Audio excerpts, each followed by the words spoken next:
Oi, turma do livro Conversando sobre a Vida, Jesualdo Costa, Aurora de uma Existência. De forma consciente, a criança ainda não aprendeu o que seja a realidade. Porém, de forma consciente, porque a criança possui qualidades que os adultos precisam reconquistar. As sublimes qualidades dos nossos tempos infantis.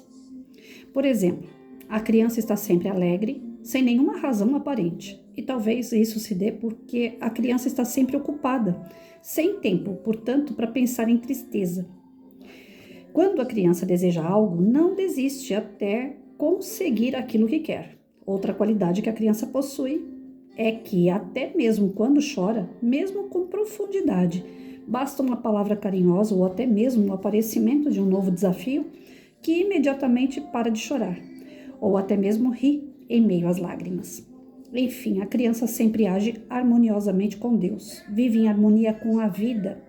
Já se chegou a cogitar que a criança seria uma página em branco, onde seria escrito as características da futura personalidade, mas isso não é verdade, pois, como afirmou com muita sabedoria Pedro de Camargo, o Vinícius, em O Mestre na Educação, a criança não é uma entidade recém-criada, é apenas recém-nascida, fenômeno esse que se consuma em cada uma das vezes que o espírito imortal reveste a indumentária carnal, permanecendo no plano terreno por tempo incerto, que pode ser mais ou menos dilatado. Essa afirmativa de Vinícius sintetiza o ensinamento espírita sobre reencarnação. Quando o egrégio codificador da doutrina espírita, Allan Kardec, pergunta aos espíritos superiores na questão 383 de O Livro dos Espíritos qual a utilidade para o espírito passar pelo período da infância, a resposta repleta de sabedoria é: encarnando-se com o fim de se aperfeiçoar, o espírito é mais acessível durante esse tempo às impressões que recebe que podem ajudar no seu adiantamento, para o qual devem contribuir os que estão encarregados de sua educação. É aí que entra a sublime missão dos pais e cuidadores. Podem contribuir muito, ajudando na construção ou na reforma do caráter ou personalidade daquele espírito que Deus lhes confiou. A infância é, portanto, uma etapa linda, maravilhosa, repleta de pureza, doçura e exemplos a serem seguidos. Sabemos que, infelizmente, essas qualidades se perdem, com o tempo ficaram adormecidas, porém devemos sempre lutar para resgatar esses valores tão importantes à nossa felicidade. Nos esforçar ao máximo para despertar a criança que existe em cada um de nós. Lembremos-nos sempre que o próprio Jesus não esqueceu a importância da infância, mostrando-nos nas crianças as qualidades espirituais e que devemos nos esforçar para nos assemelhar a elas. Encontramos no Evangelho de Marcos, no capítulo 10, e versículos 13 a 16, a seguinte passagem: Então lhe trouxeram algumas crianças para que as tocasse, mas os discípulos os repreendiam. Jesus, porém, vendo, indignou-se e disse-lhes: Deixai vir a mim os pequeninos, não os embaraceis, porque dos tais é o reino de Deus. Em verdade vos digo, quem não receber o reino de Deus como uma criança, de maneira nenhuma entrará nele. Então, tomando-as nos braços e impondo-lhes as mãos, as abençoava. Se o reino de Deus está dentro de cada um de nós, como também já havia nos ensinado o Mestre dos Mestres, o estado de pureza espiritual que vemos nas crianças é o retrato desse reino. Deles é o reino de Deus, que devemos construir dentro de cada um de nós. Quando Jesus disse, venha a mim as criancinhas, certamente ele pedia que as conduzíssemos a ele, naquele tempo e nos tempos atuais, através da evangelização infantil. Não nos esqueçamos jamais desse pedido do Cristo. Vibrações de amor para todas as crianças do planeta Terra, para que elas cresçam em sabedoria e em amor, e que, sobretudo, tenham suas vidas e suas educações embasadas no Evangelho do Cristo Jesus, pois, incorporando os ensinos transcendentais do Mestre da Vida, farão do nosso planeta em futuro próximo o mundo de regeneração que aguardamos com tanto interesse. Que assim seja. Bom, aqui nós vamos por partes, né? O que ele está querendo dizer aqui? A aurora de uma existência é que a nossa melhor parte da nossa existência é a infância. E por quê? Porque nós somos, na infância, menos complicados. do mesmo pé que a gente arruma encrenca, né, na sala de aula, eu como professora cansei de ver isso. O aluno briga na hora do recreio, empurrou, bateu no outro sem querer, já vira confusão. Eles entram na sala, eles já entram naquilo. Professora, fulano me empurrou, professora, fulano colocou o pé na frente, professora, eu bati no outro, então eu apanhei do outro. Na hora do recreio é um furdunço. Aí chega na sala de aula, geralmente o professor já sabe que aquilo ali faz parte, né, da nossa rotina. Você vira, vamos fazer as pazes? Vamos parar com isso? Um olha para a cara do outro e começa a dar risada na tua frente. Não, professor, nós já resolvemos lá mesmo. Não precisa nem a gente pedir para fazer as pazes. Eles só contam por contar, para ter história. Porque, na verdade, eles não guardam mágoa, rancor, raiva, nada. Eles só querem ter história para contar. E até essas histórias de conflito na hora do recreio, para eles é história engraçada. Acaba se tornando o momento de descontração, contar as bobagens que acontecem com eles. Porque para eles tudo isso é visto como bobagem. Uma vez, teve um campeonato dos meus alunos, eu fui convidada para ser madrinha da minha turma. Porque eu apoiei durante todo o trajeto deles de... como é que fala? Não é ensaio. De treino, né? Então, eu acompanhei os treinos, eu fui ver a roupa deles, né? O uniforme que eles iam usar. Eu fui acompanhando passo a passo, porque tinha alguns alunos que realmente tinham problema de comportamento, e aí eu ficava naquela, só vai participar do time quem tiver bom comportamento. Se lá não tiver um bom comportamento e nem aqui na sala de aula, não vai jogar. Então eu fui fazendo todo aquele trâmite, né, de acompanhar eles, e eles me pegaram como madrinha do time deles lá. E no último dia de jogo, foi fora da escola. E eu fui até lá na quadra da outra escola onde eles se apresentaram. Chegou lá, um aluno da outra escola, né, do outro time, empurrou o meu aluno durante a corrida lá no meio da quadra, que o meu aluno foi parar para dentro do gol lá. Ele caiu para dentro do gol. E eu fiquei brava. Aí eu virei uma onça. Aí eu tava lá na arquibancada, sem noção nenhuma, né? Olha os micos da Patrícia. Desci a arquibancada, todo aquele monte de gente em volta, desci e fui lá pro meio da quadra. Aí você empurrou meu aluno, quase que você quebra a perna do meu aluno, você é doido. Aí vem lá o instrutor, o organizador, professora, pelo amor de Deus, sai daí da quadra. E os meninos continuaram jogando bola, e eu brigando com o menino que tinha empurrado meu aluno para dentro do gol. Saiu meu aluno de lá do gol.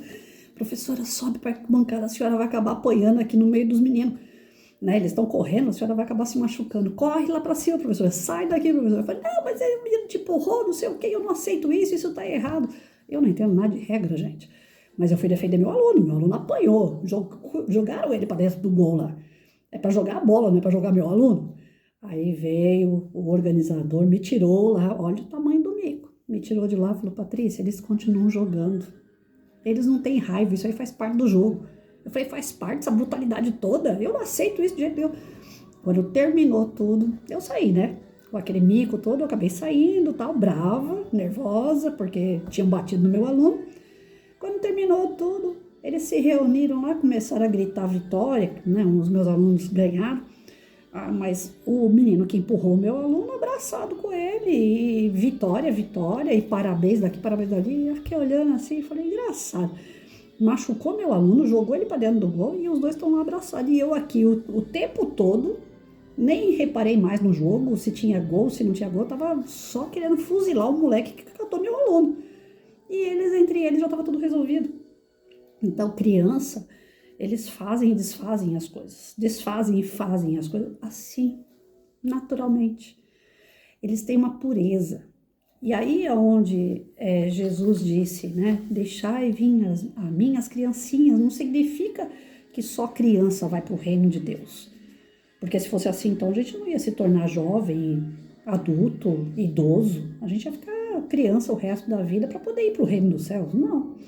Quando ele fala, deixai vir a mim as criancinhas, ele está querendo dizer o quê? Deixai vir a mim os puros de coração, os humildes, aqueles que são honestos, que são verdadeiros. Deixai vir a mim os alegres, os felizes, os que se recompõem diante das situações difíceis, os que têm fé. Aqui não foi dito Criança, quando quer alguma coisa, ele insiste, ele chega a ser chato. E às vezes ele vence, a criança vence a gente pelo cansaço mesmo de ficar insistindo, ele quer e ele vai conseguir. Porque você acaba dando pra, né? Vai, você quer ir pra casa da sua tia? Então vai pra casa da sua tia. Não é assim que funciona? Muitas das vezes a gente acaba cedendo pela insistência da criança, ele não desiste fácil.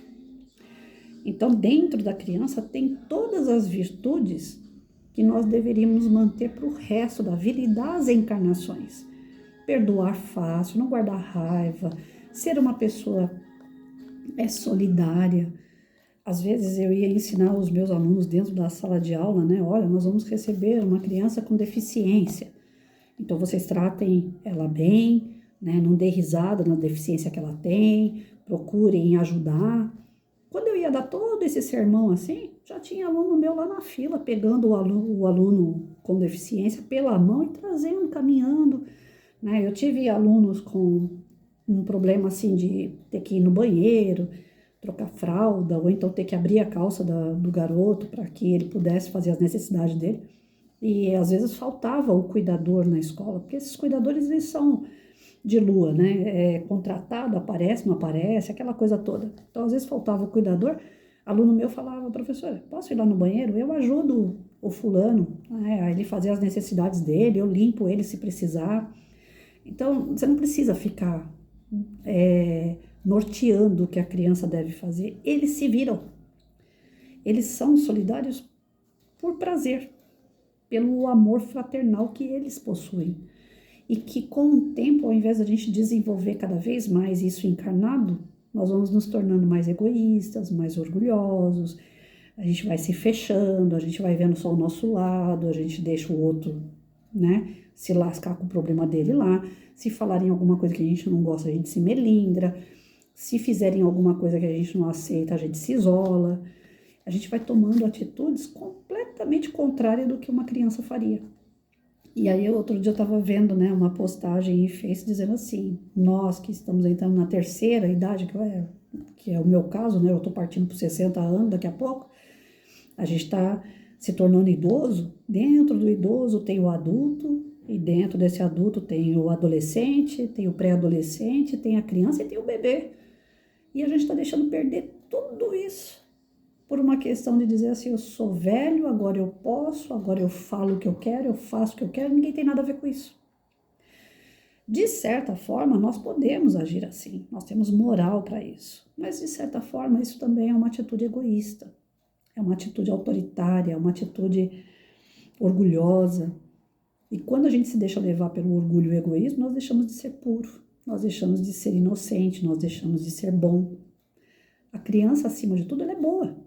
Ela não guarda raiva, ela não guarda rancor. Se nós pudéssemos agir, pelo menos nessa parte, não haveria espíritos aí obsessores por séculos, seguindo, perseguindo outros, porque deu um chabu lá no passado, ocorreu uma falha, teve um desencantamento, uma frustração, uma traição, e aí as pessoas acabam perseguindo umas às outras por séculos. Existem os obsessores que são persistentes. Eles vão no centro espírita, faz tratamento, ele se afasta um pouquinho quando vê ele está lá de novo, porque ele não perdoou. E às vezes a própria pessoa que está sofrendo uma obsessão é a pessoa que atrai aquele espírito, porque também tem o remorso, ou tem ainda aquele coração endurecido. Quando eu lembro da pessoa, aquilo me faz mal. Você atrai. Então, nós deixamos o lado bom, que é o lado infantil, que é o lado honesto, humilde, verdadeiro, para a gente ser o quê? Então, que o texto vem dizer para a gente que nós devemos manter esse lado. O lado da infância, ele existe justamente para você observar o lado doce, meigo, suave da vida. É impossível você olhar para uma criança e não sorrir. O Skank fez uma música no final da década de 80, início de 90, falando sobre isso. Você olha para uma criança, você sorri, é natural. Você pode nem conhecer aquela criança, pode estar passando na tua frente. Quando você vê, você fala, ai, que bonitinho, olha lá, tá fazendo não sei o quê. A criança tem o dom de cativar. E a gente pode ser essa criança que cativa, mas a gente prefere o quê? Se isolar, se fechar, eu sou fulano, os outros que se lasquem.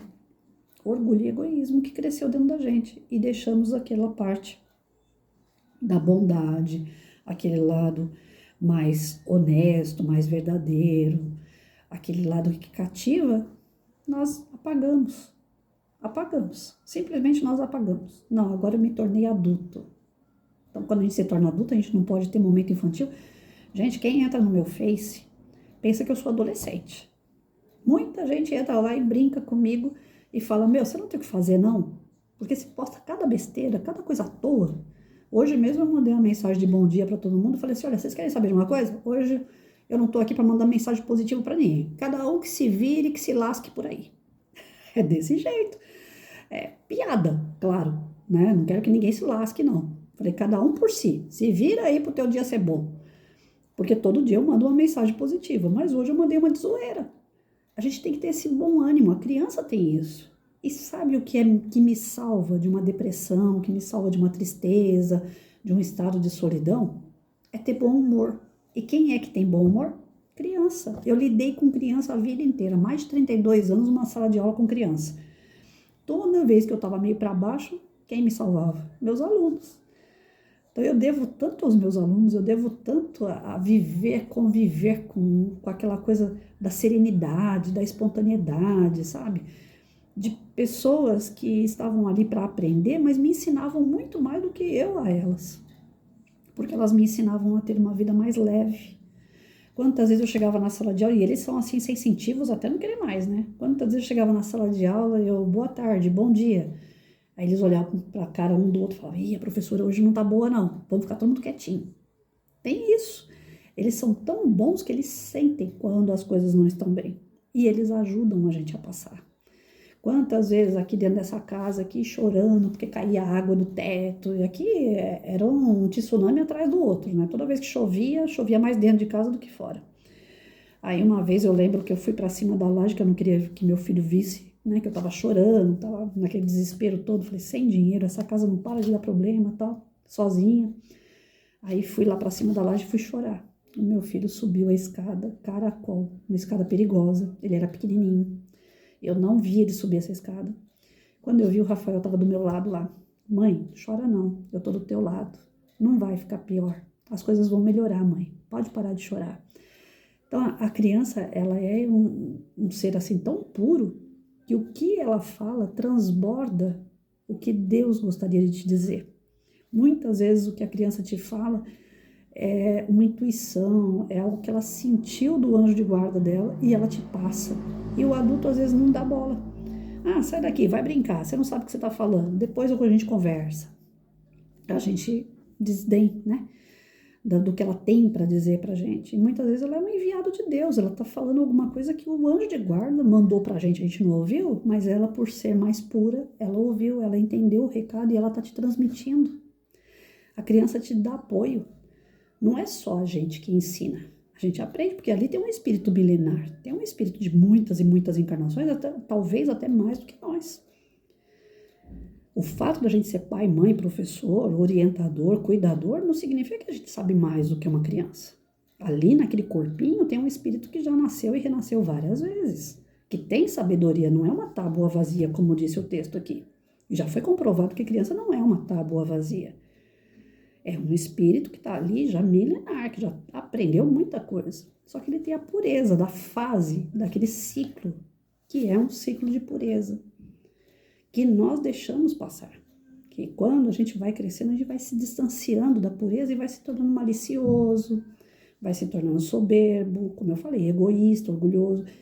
Como que a gente vai evitar de se tornar um adulto egoísta e orgulhoso, já que nós somos mais puros na infância? Através de uma evangelização. Nossa, gente, já tem acho que umas 2 semanas que tudo aquilo que eu leio, tudo aquilo que eu converso, fala sobre evangelização. Como é importante esse tópico. E as pessoas deixam sempre para depois. Não, depois a gente vê. Numa casa espírita tem que ter ação social. Numa casa espírita tem que ter caridade, porque fora da caridade não há salvação. Numa casa espírita tem que ter palestra. Senão as pessoas não vêm, a casa se fecha.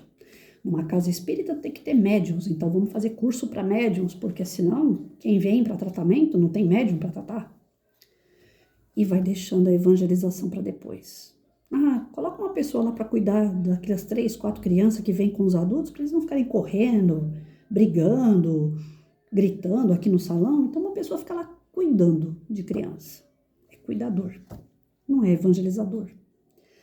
Então muitas casas ainda estão funcionando dessa forma, deixando a evangelização de lado.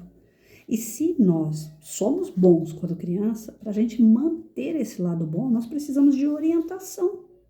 E a orientação é dada pela família, pela escola, que não está dando conta disso. Nós estamos vivendo um momento de inversão de valores dentro da área educacional, e já não é de hoje. Eu passei por todo o processo, eu vi a decadência da educação, e ela está decadente ainda, não conseguiu sair dessa lama.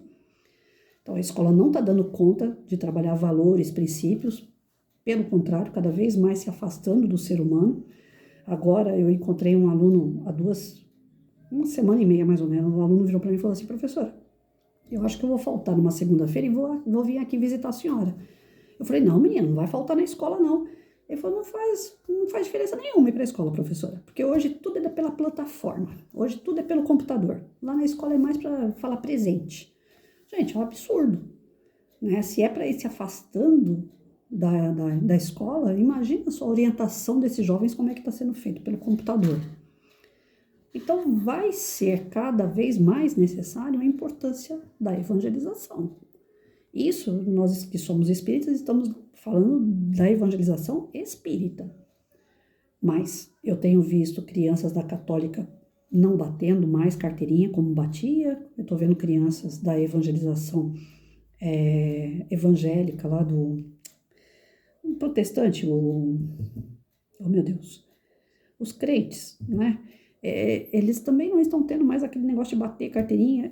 Eu faço lembrancinha para igrejas evangélicas e para centro espírita.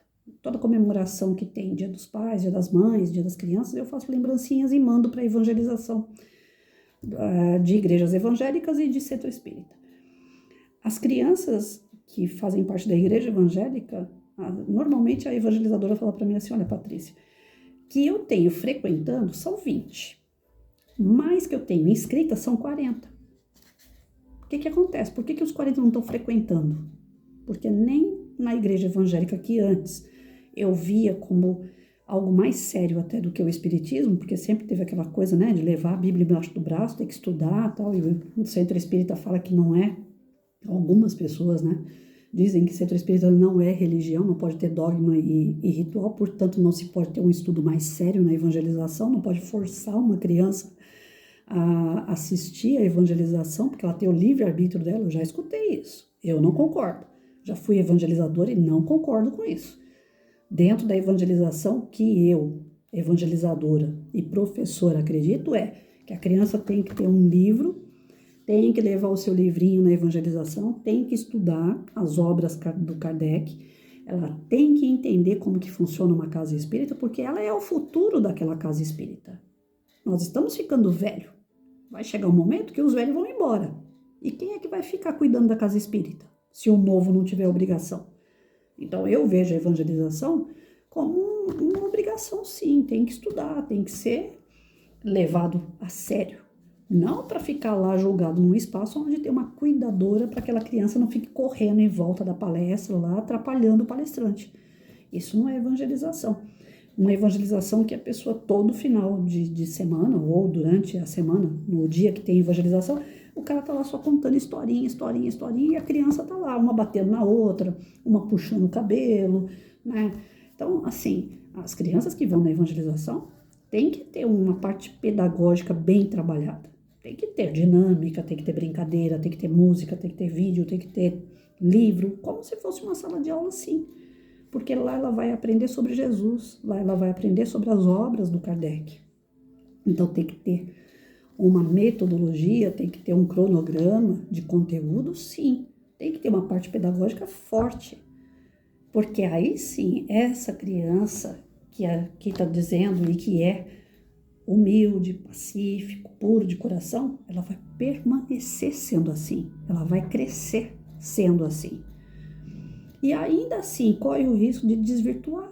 Imagina sem toda essa estrutura na evangelização. O que acontece com as crianças quando saem da evangelização e vão para a mocidade? Muitas desistem. Elas já não têm aquele compromisso, já não tem aquela coisa da seriedade de frequentar e de estudar. Então, quando chega na mocidade, que é aquela parte da pré-adolescência e adolescente, que é uma fase difícil, chega ali e eles descambam. Ah, mãe, não quero ir mais não. Ah, eu não vou mais não. Ah, chega lá é sempre o mesmo blá blá blá, a gente nunca faz nada diferente. Agora os centros estão começando a inventar, assim, palestrantes jovens que devem estudar e depois repassar aquilo que estudam. Eu tenho visto alguns movimentos, assim, da mocidade bacana. Assisti uma palestra sábado retrasado mesmo de um garoto, que deve ter aí uns 20, 25 anos, e o menino fala super bem. Durante a palestra dele, eu fiquei aqui do outro lado com o babador. Adorei a palestra. E ele falava justamente sobre a evangelização e mocidade, a importância disso a seguir com rigor nas casas espíritas. Por que não? Ah, porque nós não somos uma religião. Como não? Se lá na obra está escrito, do Kardec, o Espiritismo é religião, filosofia e ciência. Ah, mas não pode ter dogma, não pode ter ritual. Tudo bem, não tem dogma e ritual, mas tem seriedade. Tem que ter um cronograma, tem que ter uma organização. É o mínimo, porque a casa espírita vai se fechar. Os velhos vão embora. E mesmo que não fosse esse o problema principal, nós vamos nos fechando. Nós vamos deixando de ser humilde, puro, pacífico. Nós deixamos de perdoar fácil, porque nós não exercitamos, não aprendemos a manter isso dentro da gente. Conforme vai crescendo, você vai largando algumas coisas da infância. E essa pureza do coração é uma delas. Por isso que Jesus dizia, vinde a mim, os puros de coração, as crianças. Não é criança, só criança pequena, os outros que se dane. A criança é símbolo de pureza. Então, vem a mim os puros de coração. Nós temos que manter essa pureza. É por isso que Jesus dizia, vinde a mim os pequeninos, os puros de coração, os humildes, os que perdoam mais fácil. Esses estão evoluindo, então eles vão chegar até Jesus. Os que não evoluem, Jesus está olhando por nós, ele não vai deixar de olhar. Ele é bom, ele é maravilhoso. Mas nós não estamos indo até ele. É ele que vem até nós, é ele que vem ao nosso socorro. E não é justo a gente ficar pedindo a vida inteira para Jesus fazer por nós alguma coisa. A gente também tem que fazer, ué.